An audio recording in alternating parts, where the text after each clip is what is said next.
ఇండ్లు మంజూరు చేయకపోవడంతో ఇందులో ఉన్నారు.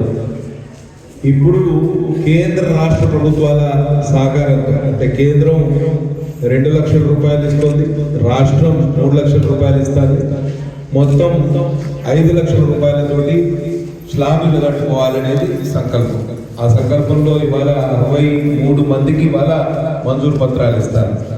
ఇప్పటికే మొత్తం 8 ఇప్పుడు ఇవన్నీ కలుపుకుంటే ఇదివరకు 415 వచ్చినాయి, ఈ 63 కలుపుకుంటే 478 ఇండ్లు కూడా పూర్తి స్థాయిలో. కానీ మొదలైనవి చాలా తక్కువ చేసినాం. కానీ వర్షాలు తక్కువ ఇవ్వాలంటే తుఫాను ఉన్నది. కానీ రేపు 2 నెలలు ఈ సంవత్సరంలో, 6 నెలలు వచ్చే సంవత్సరం, మొత్తం 8 నెలల సమయం ఉన్నది. 8 నెలల్లో మీరు పూర్తి స్థాయిలో ఇల్లు కట్టుకోవాలి.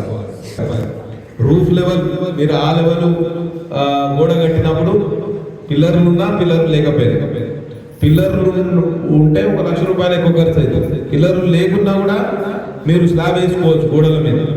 ఆ గోడల లెవెల్ వచ్చినప్పుడు 1 లక్ష రూపాయలు, స్లాబ్ వేసినప్పుడు 2 లక్షల రూపాయలు, పూర్తి కింద ఫ్లోరింగ్ చేసి అంత రెడీమేడ్ ఇల్లు తయారైన రోజు ఇంకో 1 లక్ష రూపాయలు, 5 లక్షలు. చాలా మంది ఈ మండలంలో ఉన్నారు కాబట్టి మీకు అందరికీ ఒక శుభవార్త కూడా చెప్పవచ్చు. మీరు ఎవరెవరైతే ఆ ఎస్టీ ప్రత్యేకించి నేనే ముఖ్యమంత్రి గారితో, హౌసింగ్ మినిస్టర్ పొంగులేటి శ్రీనివాసరెడ్డి గారితో మాట్లాడి 500 ఇళ్ళు కేవలం ఎస్టీల కోసం అడిషనల్గా శాంక్షన్ చేయించడం జరిగింది.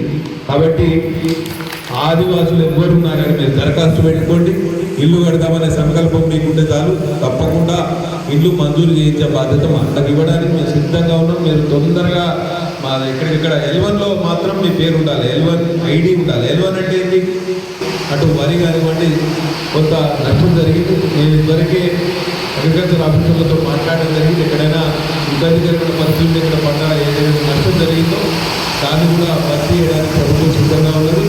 ఒకటే కాకుండా గ్రామీణ రోడ్ల పరిస్థితి కూడా దారుణంగా తయారైంది. 9 వరకు రోడ్డు నిర్మాణం చేయకపోవడంతో చాలా కాలంగా పెండింగ్, ఫారెస్ట్ ఆఫీసర్లు రాక చాలా ఇబ్బందులు ఉండేది. మన 23వ తారీఖు నాడు ముఖ్యమంత్రి గారిని కలిసిన ప్రత్యేకించి మన సోమిని విషయంలో మీరు ఉదారంగా వివరించమని వారిని అడిగినాం. కేవలం సింగిల్ బీటీ రోడ్ వేసుకుంటాం, మాకు డబుల్ బీటీ రోడ్ అవసరం లేదు, 2 బ్రిడ్జ్లు అవసరం ఉన్నాయని చెప్పినాం. సోమిని వరకు మనం బీటీ రోడ్డు